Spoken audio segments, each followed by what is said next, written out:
Welcome to the Every Brain is Different podcast. We're here with DJ Stutz, and DJ is the mother of 5, grandma to 12, and auntie to 70. She is an early childhood specialist with over 20 years of classroom experience, a parent coach, and hosts her own podcast, Imperfect Heroes Insights into Parenting.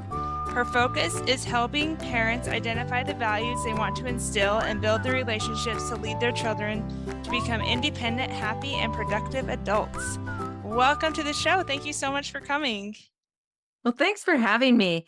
And I need to update my bio a little bit. We just found out grandchild 13 is on the way. So, Awesome. yes. Congratulations. That's so fun. Congrats. Yeah, that's awesome. Can you tell us a little bit more about how you're involved in the neurodivergent community? Yes. So, one of my sons, the younger one, is like big time ADHD. And in fact, his pediatric neurologist told me that of all the kids that he's treated, my son Christian was in the top 5 of being involved. So that was an adventure. So Yeah. I get it from the mommy point of view, but I also get it from the teacher point of view as well, because I at 20 years in the classroom, I had many children come through who were neurodivergent. And in fact, the last couple of years, I actually had more IEP, which is an individualized education plan. Um, I had more kids with IEP than I was legally supposed to, but I could manage them and we did Mhm. well and they did well. And so, I've just had a lot of experience with that, plus with my degree in early childhood specialist and continuing ed and doing all of those things to stay on top of things. Yeah, that's awesome. How has being a mom to a neurodivergent kid Hmm. affected how you teach, and how has your teaching affected how you parent? Whoa, great questions. Um, because they both really affected each other Mhm. hugely, hugely. So I actually stayed at home. I was an at-home mom until Christian was in elementary school. And that's when I went back and got my teaching certifications and did all that college and stuff. And so when I started out, I didn't know a lot of things. And in fact, I didn't know what I didn't know, Yeah. right? I just knew that he was struggling. Some teachers he did awesome with, and other teachers, it was just a constant battle, getting notices every day, picking up the phone. What did he do now? Right? We have all of those experiences as a mom. And so then when I did start teaching, I knew more about how to talk to a parent because I know how judged I felt and how exasperated and exhausted and loving my child and wanting the best for him and not quite understanding how to get there. And in fact, that's what led me in many ways into the parent coaching because I found myself coaching parents with neurodivergence or with other behavior issues, um, and how we can work together, and I approached it in that way. And then too, part of the reason I think that I wound up with so many kids in my classroom was, other teachers would be like, "I can't handle him or her, and she's horrible or never stops, and they're moving around all the time," and, all those things that parents hear, and so I'd be like, "Ah, bring them to my classroom, either for a day for a break for the teacher, and oftentimes that break was for the kid. If you have a Yeah. teacher with that kind of an attitude, that is so hard on these kiddos. And so, um, and then some more, very often, they would still be struggling. I'm like, I don't have any trouble with them. Let's just move them into my classroom. We're fine. But part of that was not getting so stressed out. You know? So your kid talks. All right. Well, let's find a way to make that work for the classroom. Your child has to move around. Great. So I had um I would get a big hula hoop, right? So I taught kindergarten. So we do circle time. And yet I would have kids that just couldn't sit that long. Great. You know what? I have this hula hoop, and it was usually kind of towards the back, and you can move around as much as you want as long as you stay in the hula hoop. What? I can move around. Yep, stay in the hula hoop and you're good to go, right? And and then all of a sudden they're doing better. Um, so I would have kids who uh, would struggle during instruction time, during story time, whatever it is. But sometimes, depending on the child, I could set them at a table and give them a picture that had to do with the story that we're reading. Here's your crayons, just color while we're going. Now, when they had to sit and be on on the carpet or whatever you've got them sitting on, and you're telling them you have to sit still, that's all their brains can process. I'm sitting still, I'm not moving, I'm not touching my neighbor, but I really want to, right? And so they are so working on that that they're not hearing the story, they're not getting the instruction. But if they could sit at the table, color, and then I would ask a question, and every time I never had this not happen, the kid would be like, "Oh, this is it." You're exactly right. And so, because they were free now to listen to whatever was going on because they didn't have to put all of their energy into sitting still, not touching my friend, crisscross applesauce. I hate that. And so Yeah. all of those things, right? Well, I can't crisscross applesauce. I got something going on with my hips. So if I couldn't do it, how could I ask the kids to do it? So, we had different things that were going on. And then too, offering choices. So if I had a kiddo, in fact, I had the principals in my classroom. She was observing a specialist, for their thing. And so I was sitting back letting the specialist take it. And I had one little guy, and he was known in our school. But oh, he's so cute and so adorable. And I love this kid. But he had been adopted from a foreign country. He had had a terrorized first 18 months of his life. Here we are just in kindergarten. He's figuring all of this stuff out still. And I'm an adoptive mother as well. Our youngest we adopted out of foster care. She was 12 and she'd been in foster care for 7 years. Eeh. So my heart was there with this little guy too. So I just quietly got up, sat down next to him, and I said, "It looks like this is a hard place for you to listen. I don't think this is a good spot for you." And he just kind of looked at me and I said, "Can you look and find a place that would be good for you to sit and listen?" He's like, "Yeah, I can find that." I'm like, "Okay, go do that." And we call them sit-upons. I didn't have a big carpet. So the kids each had their own thing so take your sit-upon and you go find a place that's going to work for you. He got up, moved, sat down, no more problems. And my principal's like, "I've never seen that before. That worked so well for him." So helping them to have choices, or another child I had that was on the spectrum, and I was told he came into the class later in the year. This was like in November. And you have to have someone on him all the time. You have to and they brought in this cube chair, which okay, I'm fine with cube chairs if that's what the kids need. And there was a tray that fit on top of that. They make that. But they had like used industrial Velcro to connect the tray to the chair. And it was more, he couldn't get out. He was like, Oh, no. yes. Yeah. And so when they brought that in, I'm like, "What is this?" She goes, "No, it works for him. He loves it. He's good." I'm like, "Well, we'll try it." So he comes into my class the first day and he had an aide. "Now you sit down here." And she's like being all "Rah, rah, rah, rah," with him. And so you could see he didn't want to or whatever. But I wanted to see how that worked for him for that first day. I was not convinced. And so then the next day he came in and I said, "Hey buddy, how you doing today?" "I'm good. I want to sit here." And he pointed to our circle. I said, "Okay." And his aide was like, "Oh no, he can't." Da, da, da. I'm like, "We're good here."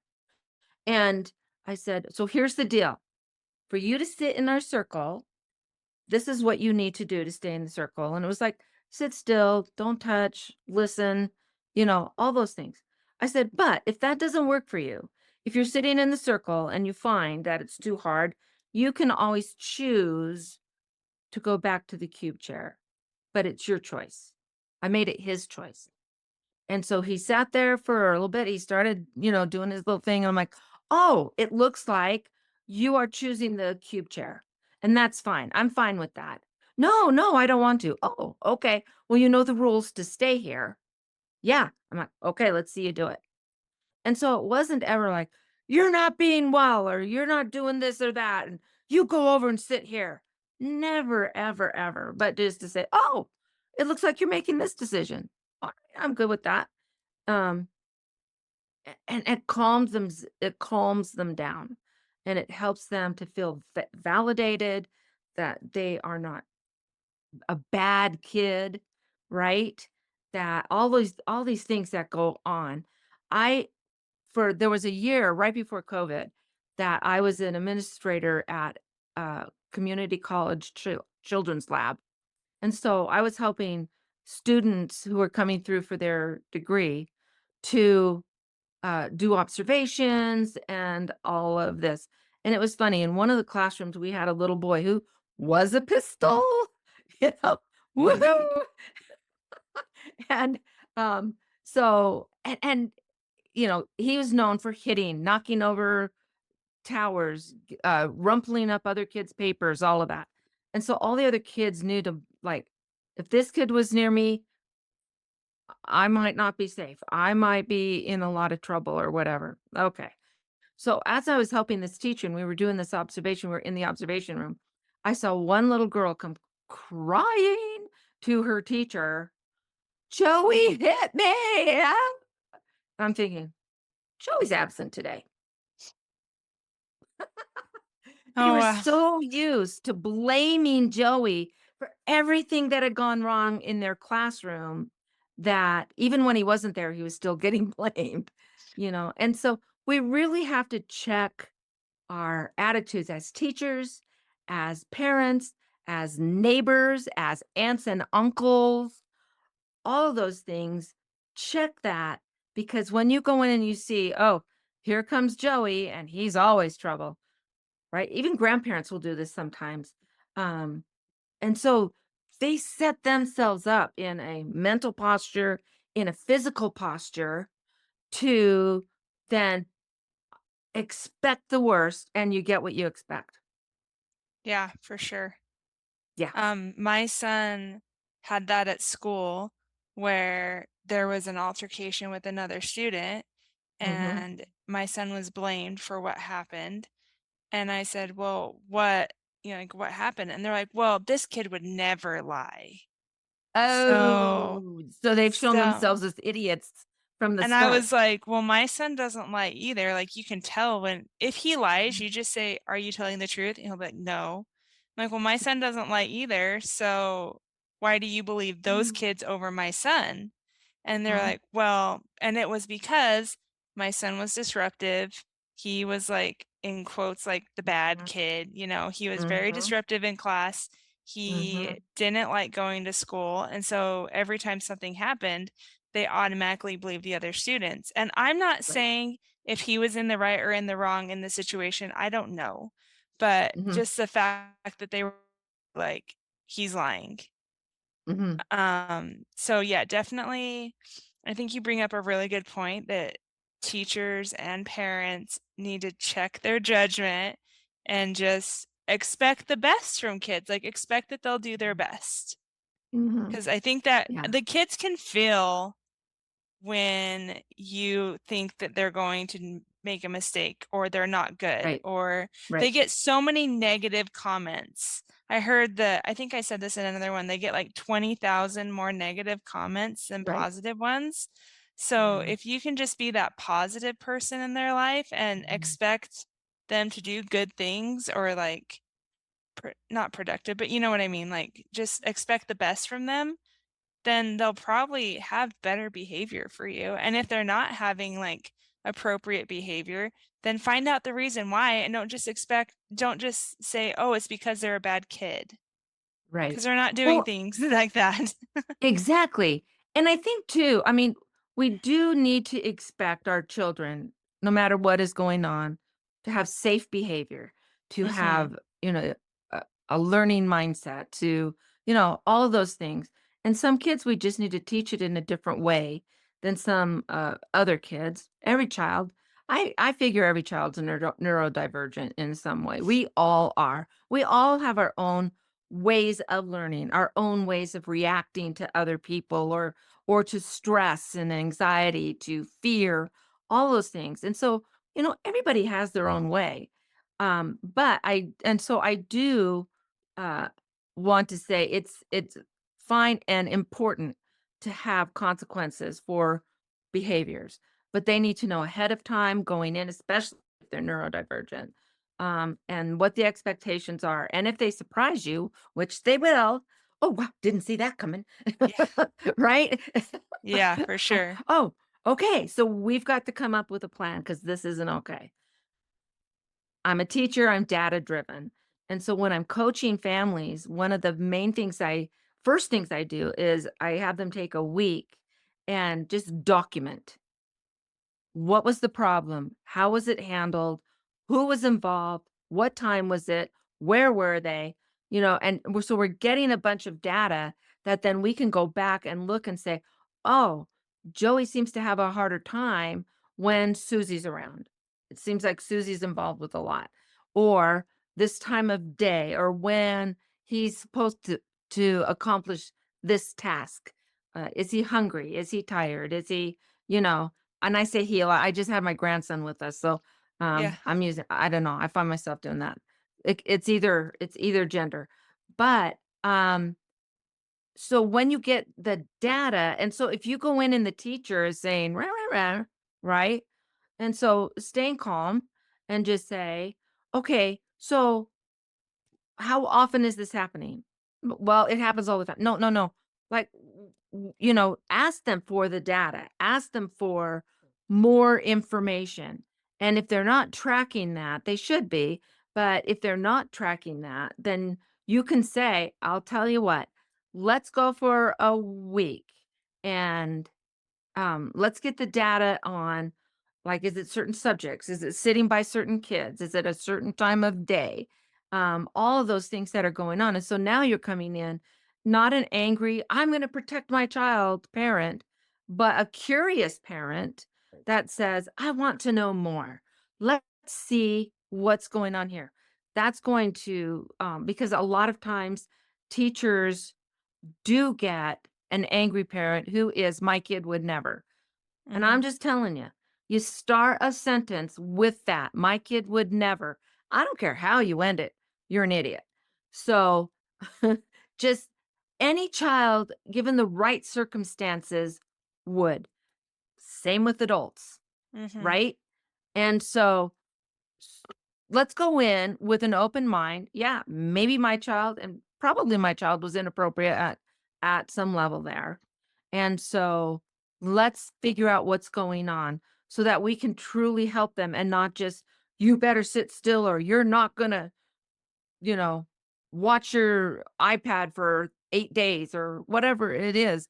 Instead of going in with that attitude, it's like, "Hey, buddy, so what's going on?" So your teacher tells me that this is happening at this time or this is happening with this. And I wouldn't even ask them like, "So what do you think is happening?" But I would say, "How do you think we can fix that?" Yeah. Now they're part of the answer. Yeah. I don't know where I heard it, but someone said to say, "What was your plan?" Mhm. So when you did this, what was your Mhm. plan? What did you expect to happen?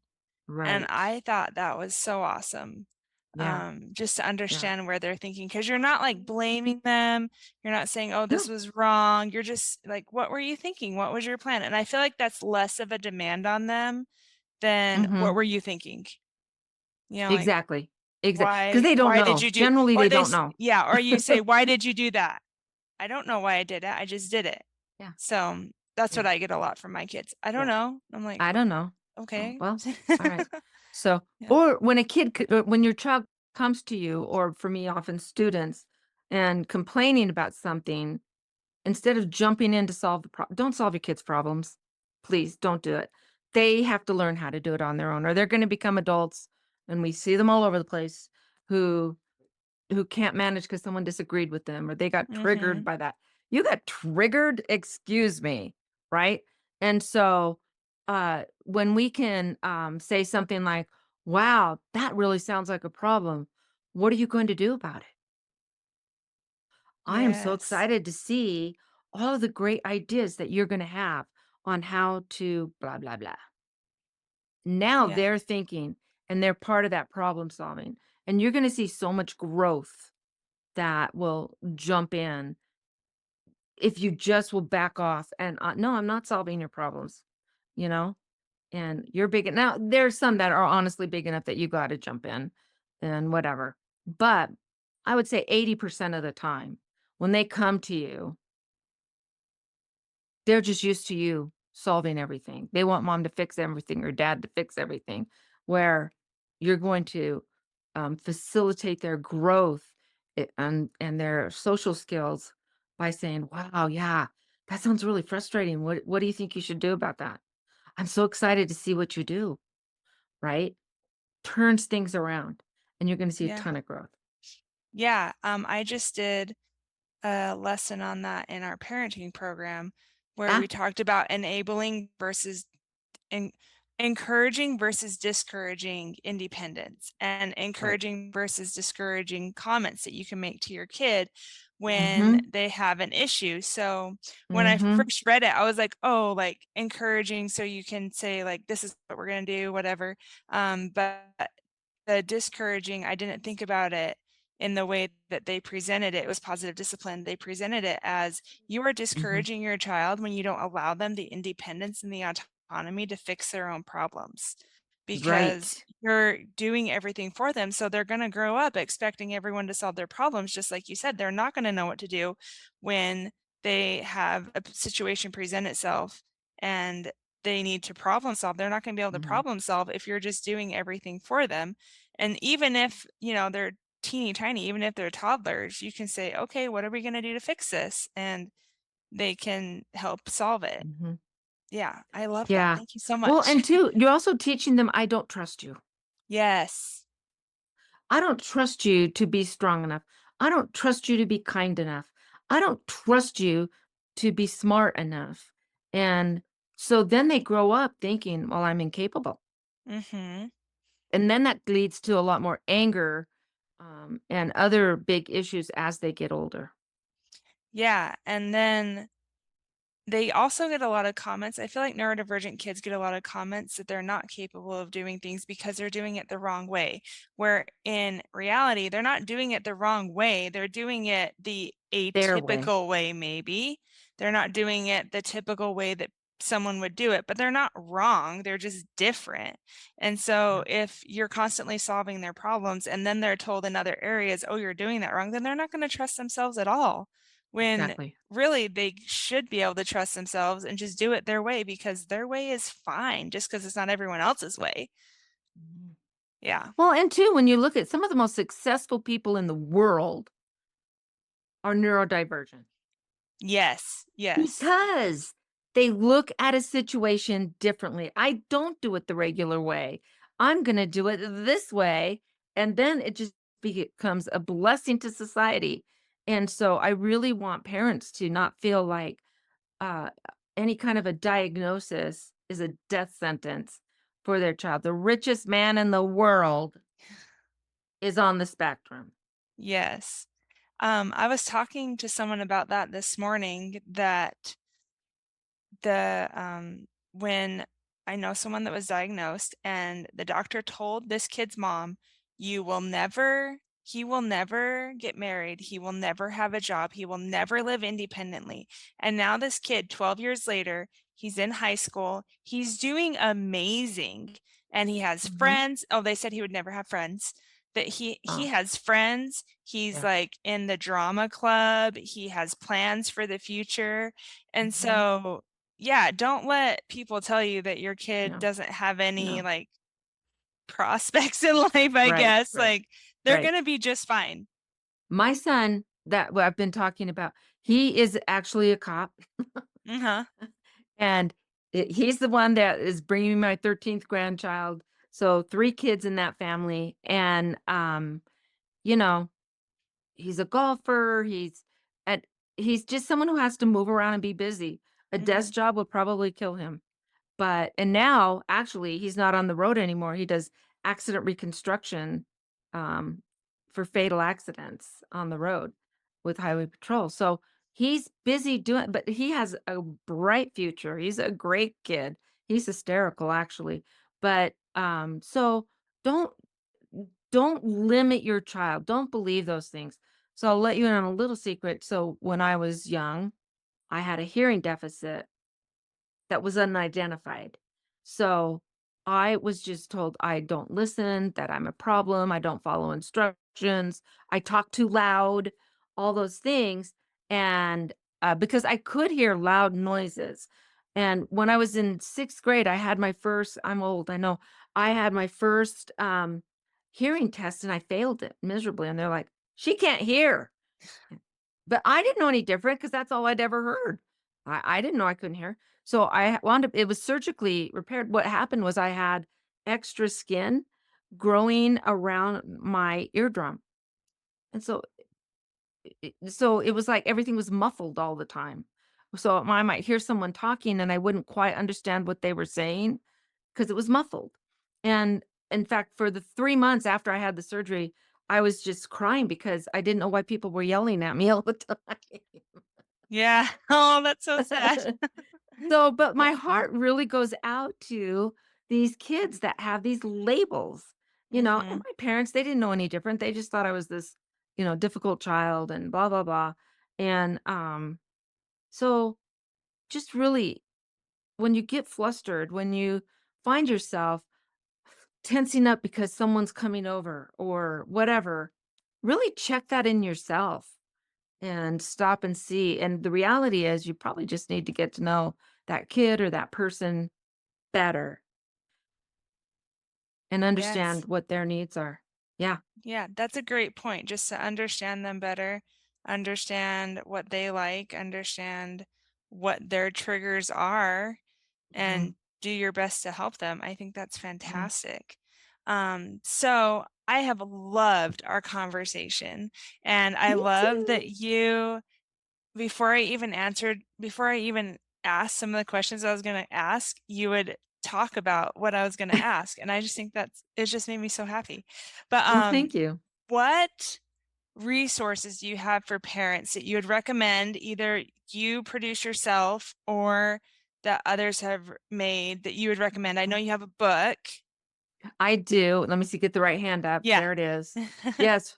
So my book is called Roman is Bigger. We're working with the artist right now to do another one on Roman, but Roman has big feelings and big emotions. And so he is bigger than happy. He is bigger than mad, bigger than silly. And so it's about him going on and finding the right word to truly express how he is feeling. And it's just a fun story. So, in the back, there's a lesson plan for teachers. I know, always the teacher. And there's a parent page that gives different activities you can do to help expand your child's vocabulary as well. So, yep, there's that book. And then, of course, the podcast, Imperfect Heroes, Insights into Parenting. And then also, I do a workshop called Parent Perspectives. It's free once a month. We have a theme. So, like this month, we're talking about the progression of teaching and developing kindness in our kids. There's actually a progression of learning that takes place. And if you understand that, you're going to have better success at doing that. But so you can register for that on my website, which is www.littleheartsacademyusa.com, and just look on parent perspectives and click there to register. It's free, and it's the fourth Thursday of every month. If you can't make it when you register, you'll also have access to the replays. Awesome. So That is so great. Thank you. Well, thank you so much for being on the show today. We really appreciate your time and all the insights that you provided. thank you. Thanks for having Yeah. me. Yeah, for sure. Well, Lauren, what did you think? everything she talked about, and she preached a lot of the stuff that I try to preach when training. A few things that stood out, and I think it was just funny because I essentially read the situation this morning, researching other things. But she talked about how as a parent it's really like kind of defeating to get phone calls from school, like your child did this, you need to come get your child, like things like that. And I was looking up a review for a certain school in the area, and that was one of the things a couple of parents were like, like don't go there because they call you every day over like small things. It's like an inconvenience to them and it makes you feel like you're a terrible parent and like can't do anything right. And like you as a parent do not need to be hearing that if you're already struggling because your child has like a like diversity. Like stop as educators and therapists, like stop doing that or do a positive sandwich. Hey, your Yeah. kid really excelled in this. Little issues over here, but we're working on it. And then they really did great doing this. Like, we need to start doing that so parents don't feel defeated. And it breaks my heart when I hear those stories because it shouldn't be like that, right? Like, Yeah, I got you those don't like calls. that? Yeah, I got those calls all school year last year, and I felt like they thought I was a terrible parent because Yeah, my kid was doing things at school that were totally out of character for him to do at home. And I was like, yeah, I promise I'm not letting him like get away with doing this stuff at home. exactly. So my question was, what is happening at school that's causing him to do these things? Yeah, And they would call me for I wish that schools would call you and tell you about problems before they became so big that they're going to suspend your child. yeah, Like, why is the first call that I'm getting, "Hey, you need to come pick up your kid because he's been doing this and now it's escalating and you have to come pick him up and he's suspended for the day." Okay, like, why didn't you tell me when this problem started? And you don't yeah, have to tell me every day that it's happening, but why didn't you tell me when it started so I was aware and I could talk to him about it yeah, before you're suspending him, yeah, you know? So, exactly. yes, thank you. And I will say, it is so defeating as a parent to have Yeah, a kid at school doing things that they don't do at home and you don't know why they're doing it. And so then you feel like the school is judging you because your kid is doing all these things. And I always joke, like, my oldest son, he hates school. He was the disruptive one. He's the one that got suspended. And then my youngest son, he is fantastic at school and like golden child. And I'm like, well, at least they know it's not my parenting because I parent them. I'm the parent of both same. of them. But then I got to thinking about that. And I was like, but my oldest son isn't a problem child. I'm not trying to say that. It was just mostly a joke, like, Yeah, oh, they're different. And but then we had to really look at, okay, what is causing my son to do these things at school? And I think that is an important question that oftentimes schools don't ask. They're yeah. just like, well, he's not following the rules. Well, why? Why? Like we always say on this podcast, there is a reason for the behavior. Yeah, that's Yeah. what else I wanted to that she brought up is, like, really what is the function of the behavior? Be curious, ask why. Like, there are so many things that can be setting events that can lead to being triggered into a challenging or negative behavior. Like, take the time and step back and look at why. And then Mhm. again, uh, just for teachers and, like, the field that I am, collection is a real important thing so that we can find out these things, these trends. Like, okay, this is happening every time at this time of day. Like, let's really evaluate what's happening during that time to, like, I don't know, just take the time to be curious, guys. Yeah, yeah. Be And curious for sure. be better off, right? Yeah, yeah. Um, Something else that uh she talked about and you talked about as well, and we kind of here I call it unconditional positive regard. So I'm looking at like I'm here to support you. I'm here to like as a parent, I'm here to love you. As a teacher, I'm here to teach you. And no matter what you're doing, whether it's challenging, problematic, whatever, like, I'm here to help you work through it. Like, I'm not gonna label you as the bad kid or the problematic kid or whatever. Like, I'm looking that you are trying your best. Like you said, just assume that they're that they're doing their best, and having that, again, unconditional positive regard. And it's not giving them permission to be bad or whatever. It's just they're knowing that you're not going to label them and that you're going to help them.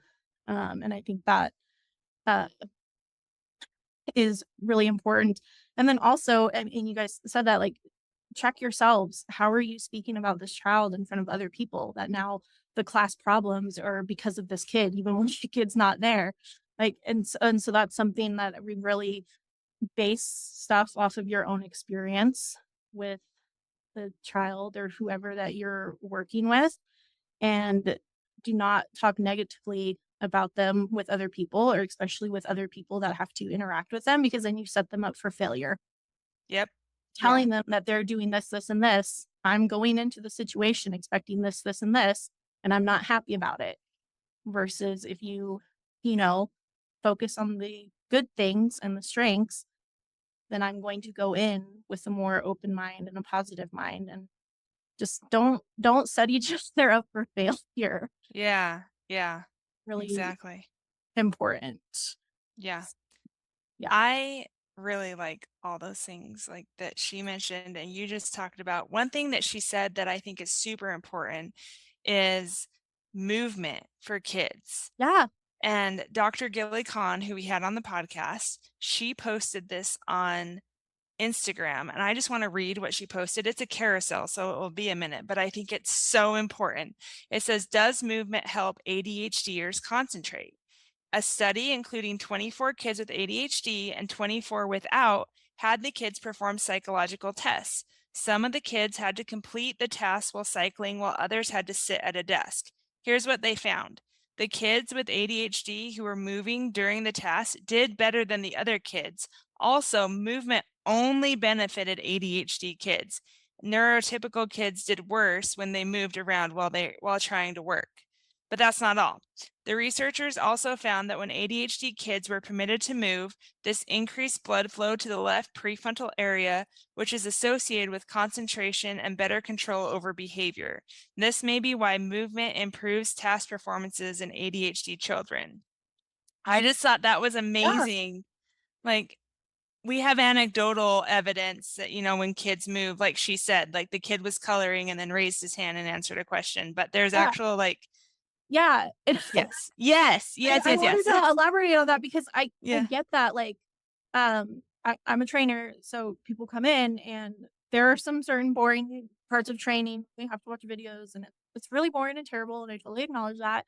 And they're like, I'll walk by and they're like, "Oh, I'm sorry, I'm doodling," or whatever. It helps me pay attention. And I'm like, I purposely have like coloring books, crayons, and markers, and blank paper, so that if that is how you better obtain information or helps you focus by being active and doing something else, by all means do that. Like, you do not need to apologize to me for the way that you learn. Yeah, Like, yeah, to be open to that. And who cares if they're running around in their little hula hoop? It's better for them to do that and retain information than, like she said, like all they're focused on is trying to be not move. And so they're not hearing what you're saying because they're too busy trying to do what you told them to do. yeah, Because yeah. that's just the standard that we've made up. Yeah, I don't know who came up with that standard that you have to be like eyes forward, sit still, hands in lap. Like, lots of people don't learn like that. They can't concentrate like that. So just if they need to move, let them move and put them, they say, well, it's a distraction to other kids, right? So put them in the back of the class behind Yeah. the kids that don't need to move, and then they won't be a distraction because the kids won't even see them. Yeah. There, I solved it. I solved it all. No, I understand that it's hard. I really feel for teachers who have all these different learners in their classroom. I understand it's hard to accommodate everyone's needs. I don't want to sound like, oh, you should just be able to do this, because I know it's hard. Even when I'm doing music therapy groups and I only have 6 kids in the group, it's hard to accommodate all their needs. Well, and then also as a teacher, you're getting like, okay, well, I'm making this accommodation for this student. And then you find out that, the parent of another student is like, well, that's not fair. And then you get that backlash from that parent. And Mm-hmm. like, I'm sure it's exhausting as a teacher. Absolutely. Yeah, there's a reason why I did substituting for one day, like Like never 12 years ago. And that school called me. Well, I had a different job, so I was only able to do it the one day. And I really liked it, but wow, was it exhausting. It was so exhausting just to be in that first grade classroom trying to deal with all the children. And I was like, and I didn't even have to come up with any of like the plans or anything. I just followed the plan. But yeah, teachers definitely don't have an easy job, especially when they have to accommodate all the different learners, and they don't just try to enforce their will or their way of learning on all the students. I really respect teachers when they actually like do make accommodations, even though it's hard, and I really appreciate them.